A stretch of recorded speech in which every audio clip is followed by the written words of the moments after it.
Señor en esta tarde. Toca tú el corazón del necesitado, Señor. Amén. Pon esas músicas que hay de fondo ya. Amén. Y así atendemos todos al mensaje. Bien, que Dios os bendiga en el nombre de Jesús. Nos está bendiciendo el Señor. Amén. Y yo creo que cuando Dios nos bendice, para mí es el mejor momento del día. El día puede tener buenos momentos, muy emotivos, muy familiares, muy prósperos. Pero el mayor y el mejor momento del día es cuando le place al Señor venir y bendecirte, estar contigo. Eso es su gracia, señores. ¿Qué es la gracia de Dios? Es un regalo inmerecido.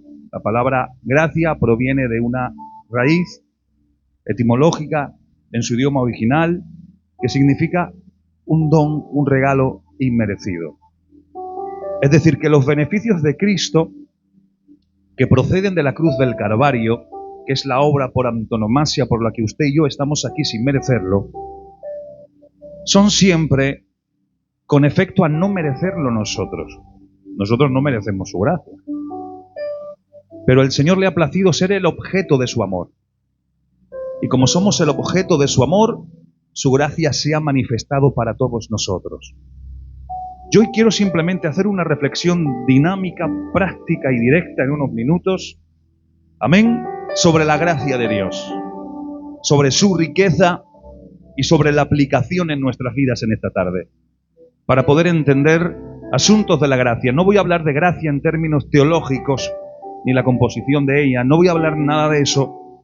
¿Por qué? Porque habría que hacerlo más despacio, con más tiempo, y no es el momento. Voy simplemente a aplicar el efecto de esa gracia y de su riqueza en nuestras vidas. Entendiendo y partiendo, compañeros, que la gracia de Dios es algo inmerecido. Es un regalo inmerecido. A lo largo de la Biblia vemos numerosos ejemplos de la gracia divina en acción en nosotros. Pero no nos hace falta ir solo, que es la base, a la Biblia para ver esos ejemplos, que vamos a ir ahora en unos momentos a la Biblia, sino que en tu vida, la experiencia personal que tú tienes con Jesús, el encuentro que tú tuviste un momento con Cristo, que yo tuve un momento con Cristo, ese momento es el alcance de la ambulancia de su gracia, donde estábamos heridos, espiritualmente hablando, prácticamente muertos en nuestros delitos y pecados, íbamos directamente al infierno, era el rumbo marcado por el pecado en transgresión en el Génesis 3:15, pero la ambulancia de su gracia nos alcanzó. Y cuando nos alcanzó la ambulancia de su gracia, cambió el ritmo y nos llevó al hospital, amén, que es la casa del Señor, donde aquí Él opera con el bisturí más fino posible, que puede entrar a lo más profundo del alma y puede separar intenciones y pensamientos, que es su palabra. Y su palabra es un bisturí fino que puede cortar aquello que quizás nosotros a simple vista no vemos, pero estorba, y su palabra corta. Y ese es uno de los beneficios de su gracia, la gracia que nos alcanza. Por eso partimos con el primer punto de que la gracia de Dios es inmerecida.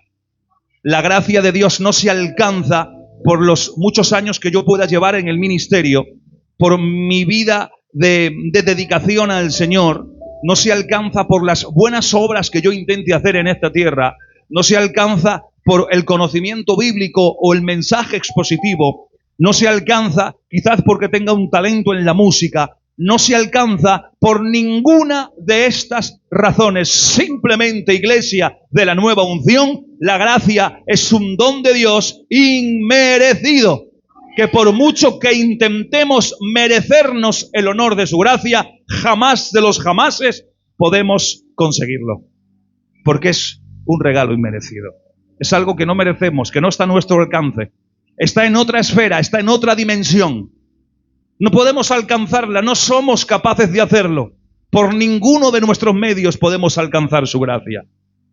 Por eso ahí tenemos el ejemplo de Lucas capítulo 23, versos del 39 al 43. Y el primer ejemplo que quiero mostraros en relación a la gracia inmerecida es aquel ladrón en la cruz.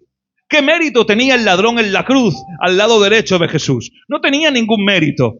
Él estaba condenado en la cruz realmente por los delitos que él cometió. La cruz era el castigo más cruel en el momento contextualizado de la historia. En ese momento bíblico en el que estamos hablando, en tiempos de Jesús. La cruz no era para uno que robaba gallinas. La cruz no era para uno que robaba una barra de pan. La cruz no era para alguno que tiraba algún bolso. No, la cruz era para lo peor de la sociedad, para la lacra de la sociedad. El castigo peor que se podía imponer era para aquellos que no había otro modo de castigo que el más cruento en aquel momento, que era la cruz. Ser crucificado. Cristo estuvo allí en la cruz sin motivo, pero con una acusación que dentro del contexto merecía la situación, no Cristo, el estar crucificado. ¿Por qué? Porque lo inculparon de revolucionario al Imperio Romano. Y eso sí era motivo de castigo. Pero el ladrón que estaba allí, a su derecha y a su izquierda, ellos sí, no eran unos simples carteristas. Era lo peor de lo peor. Merecían el castigo por el que estaban muriendo en la cruz del Calvario. Pero fíjense si la gracia es inmerecida, que el ladrón no la merecía, pero cuando reconoció que Jesús era el Mesías, cuando reconoció que Jesús era el Señor, la ambulancia de la gracia en la peor condición del hombre de la cruz, lo alcanzó.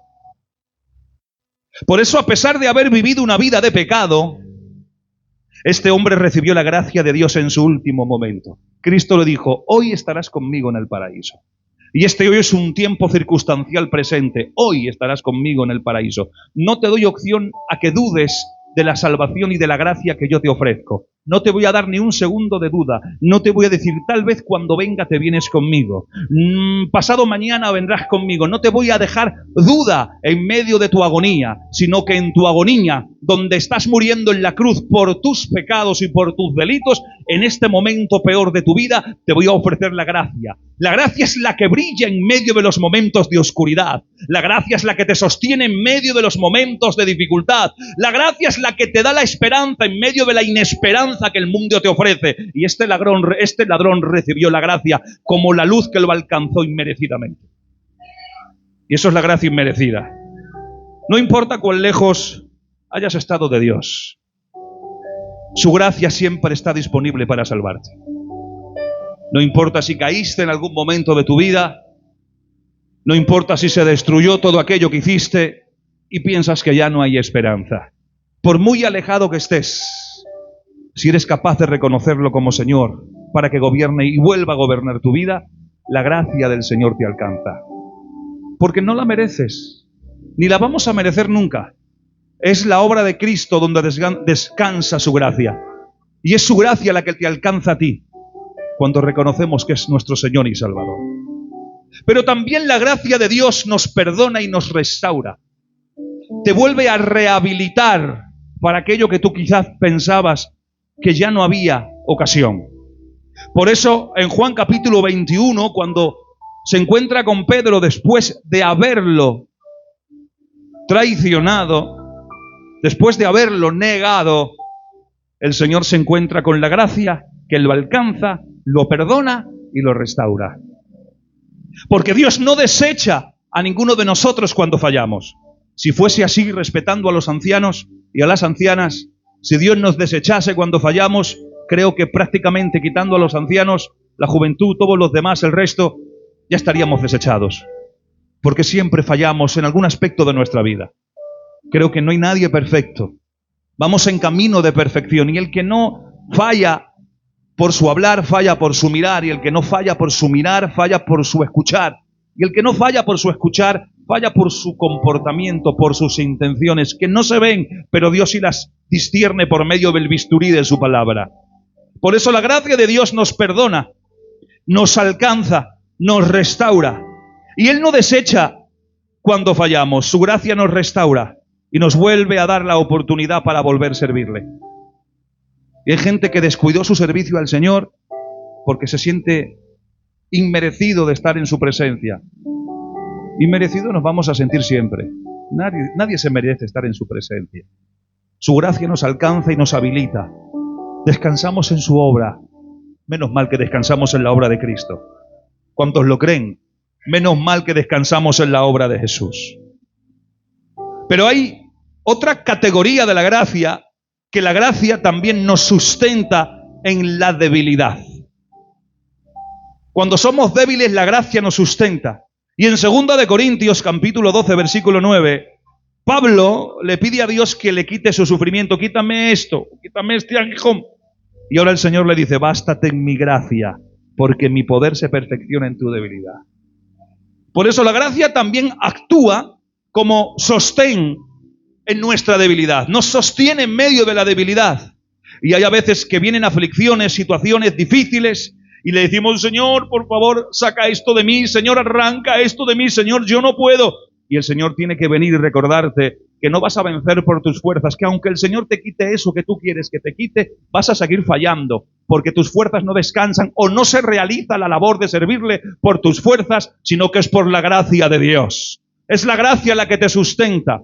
Si alguna vez nos hemos sentido débiles, simplemente es porque el Señor quizás ha omitido o no te ha dejado ver la gracia que te sostiene. Pero escúchenme bien, en el peor momento que tengas, aunque tu vida sea un caos, aunque vistamos hábitos negros, aunque tengamos enfermedades donde el médico te dice no hay respuesta, no hay solución, créanme, el Señor y su gracia te siguen sustentando. Él te sustenta, Él te sigue llevando en la mano, porque Dios es grande.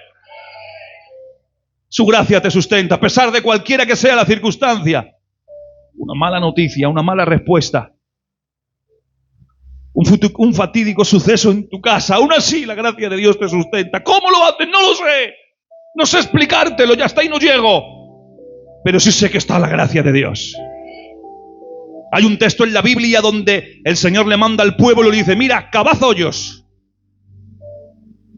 ¿Para qué? No te pregunto, no quiero decirte lo que voy a hacer. Cava hoyos que yo los lleno de agua. No te digo cómo voy a hacerlo. No te digo cuál es el proceso. No te digo cuánto tiempo me va a llevar. Solo te digo que tú cavas hoyos porque yo los voy a llenar. El Señor no te va a decir cómo lo va a hacer. Pero estate tranquilo porque la mano de Dios te va a sustentar. La mano de Dios va a estar contigo. No te va a explicar el proceso, no necesitas saberlo. Si tienes que saber lo que Él te dice que hagas y luego el producto final por haberlo hecho. No te va a dar explicación, pero lo va a hacer. Por eso también la gracia nos enseña a vivir en santidad. En Tito capítulo 2, del 11 al 12, yo creo que ya nos hemos quedado con estos pasajes, han quedado grabados en nuestra mente. Dice, porque la gracia de Dios se ha manifestado para salvación a todos los hombres, enseñándonos que renunciando a la impiedad y a los deseos mundanos, vivamos este siglo sobria, justa y piadosamente. La gracia te enseña a vivir en santidad. Aquel que no vive en santidad es porque no ha conocido mucho la gracia. Es porque no ha experimentado mucho la gracia. Cuando la gracia de Dios te alcanza, te mueve, te hace vivir en santidad. Te hace vivir diferente a como vivíamos en el mundo. Hay una gracia común, una gracia universal, es decir, de que el sol sale para todos, justo e injusto, la lluvia se derrama para todos, justos e injustos, pero hay una gracia salvadora que te habilita y te hace vivir en santidad cuando tú le aceptas al Señor. Y cuando tú lo recibes, te hace vivir en santidad, te insta a acercarte más a Dios, te insta a orar más, te insta a ayunar más, te insta a estudiar la palabra. Eso es lo que hace la gracia, te habilita, te acerca, te motiva para que necesites orar, para que sientas la necesidad de vivir en santidad. Y cuando hace esto, la gracia no solo nos salva, sino que nos transforma. La gracia te ha transformado. O por lo menos, creo que nos ha transformado a todos. Ya no tendremos que ser los que éramos antes. Si antes yo usaba una verborrea que asustaba, ahora tengo que hablar con palabras de santidad. Si antes mi compañera, ya saben que mi compañera es un cruce de leona con hiena.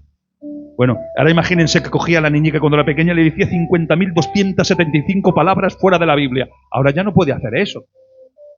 Porque el proceso es una transformación, ya no se pueden usar esos lenguajes. Un cristiano no puede usar lenguajes del mundo. Es que se me ha ido, bueno, se te ha podido ir una, pero no 200. Porque hay un proceso, la gracia te tiene que transformar para vivir en santidad. Es que yo me juntaba con aquellos y no veas, sí, pero es que ya no puedes juntarte con ellos, son tus colegas, vale, eran tus colegas del pasado. Ahora puedes decirles, venir al culto conmigo, tráetelos al culto. Transfórmalos, cámbialos. Si la gracia te ha cambiado a ti, que les cambie también a ellos. Amén. La gracia te tiene que transformar a vivir en santidad.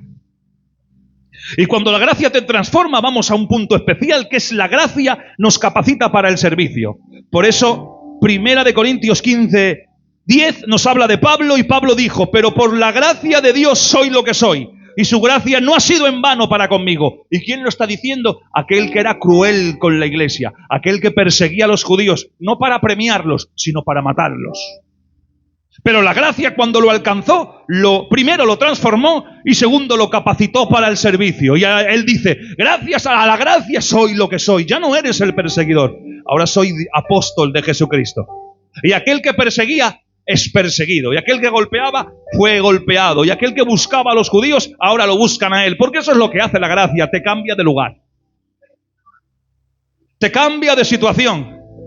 Ya no vives en el lugar que vivías, sí, geográficamente, físicamente, pero no en el sentido espiritual. Y cuando hacemos eso, vemos que la gracia de Dios nos da confianza para acercarnos a Dios. Hebreos 4:16 dice, acerquémonos pues confiadamente al trono de su gracia para alcanzar el oportuno socorro, dice la palabra del Señor. No necesitamos venir con miedo a adorar al Señor. Su gracia nos da acceso libre. Acceso libre. No vengas con temor. Es que lo que he hecho antes, ¿vale? Arrepiéntete. Cambia el parecer, cambia de conducta. Y ven sin temor a la casa del Padre, porque la gracia te ha habilitado la entrada a su trono. ¡Ay, qué bonito! La gracia te ha habilitado la entrada a su trono. Ustedes saben, ya termino aquí, luego tenemos también ensayos para los que se quieran quedar de los candidatos. Para hablar con el rey que tenemos ahora, yo creo que muchos de nosotros partiremos con el Señor sin haber podido tener un encuentro con el rey que reina España. Es muy difícil lanzar una instancia, hacer requisitos, es muy difícil. Solo sus hijas, hijos no porque no tiene, solo sus hijas tienen un acceso privilegiado a estar con el rey. Y si quieren verlo por la noche, van donde su padre. Y si quieren verlo por la mañana, van con su padre. Desayunar con él, desayunan. Y si quieren comer, comen. Y si están tristes y quieren llamarlo por teléfono y escuchar su voz, lo hacen. Porque son las hijas del rey. Yo eso no lo puedo hacer. Estoy triste, quiero llamar al rey de España. Tengo ganas de cenar con el rey de España. Da igual. Pero sus hijas sí. La gracia, cuando la has recibido, te ha transformado. La gracia te ha habilitado, ha abierto la puerta para que cuando tú quieras te acerques confiadamente al trono de su gracia. En calidad de hijo, en calidad de hija. O sea que no necesitas hacer una estancia a San Pedro para que te deje hablar con el Señor. No tienes que hablar con la Virgen María para que te dé acceso al Hijo. No, tú vienes directamente al trono de su gracia y hablas con el Padre. Porque somos hijos e hijas del Señor. Dale un fuerte aplauso al Señor. Amén.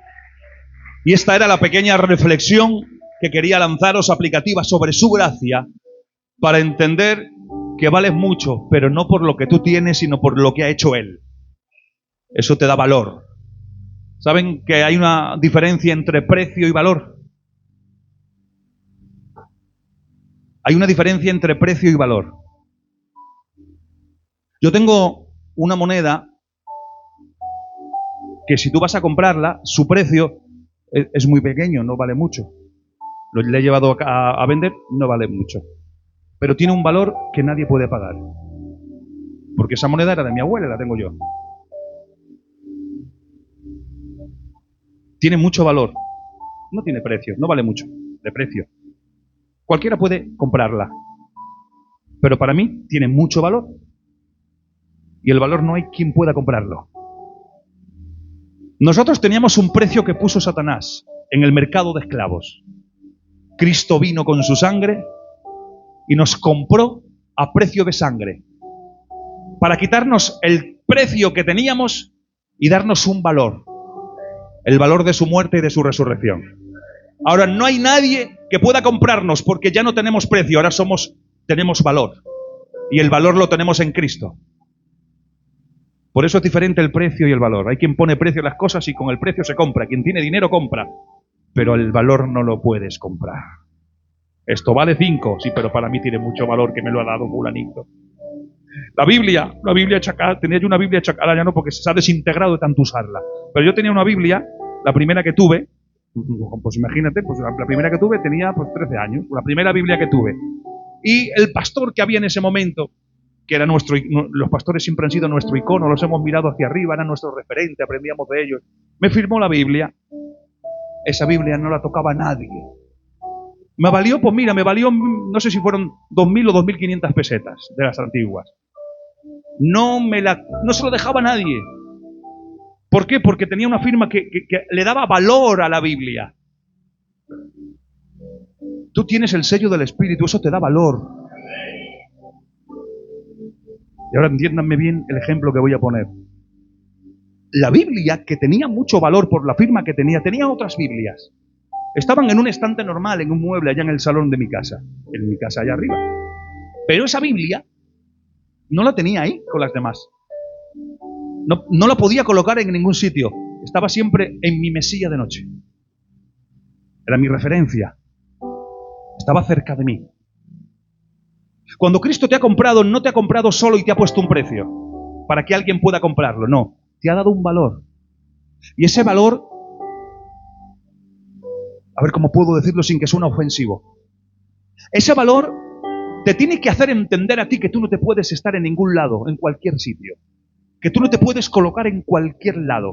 Porque tienes un valor especial y ese valor tienes que estar en el lugar idóneo, conforme al valor que Dios te ha dado a ti desde la cruz del Calvario. ¿Dónde? En su cercanía, cerca de Él. Porque eres el valor que Él te ha dado. Él te ha evaluado y te ha dado ese valor. Si fuéramos simplemente por precio, te pones donde quieras. Pero no, Él te ha comprado con su sangre. Y Él te ha dado un valor incalculable, que ningún magnate con todo el dinero del mundo pueda pagar. Que Dios os bendiga. Amén. Bien, nos vamos a poner en pie, si unos anuncios rápidos.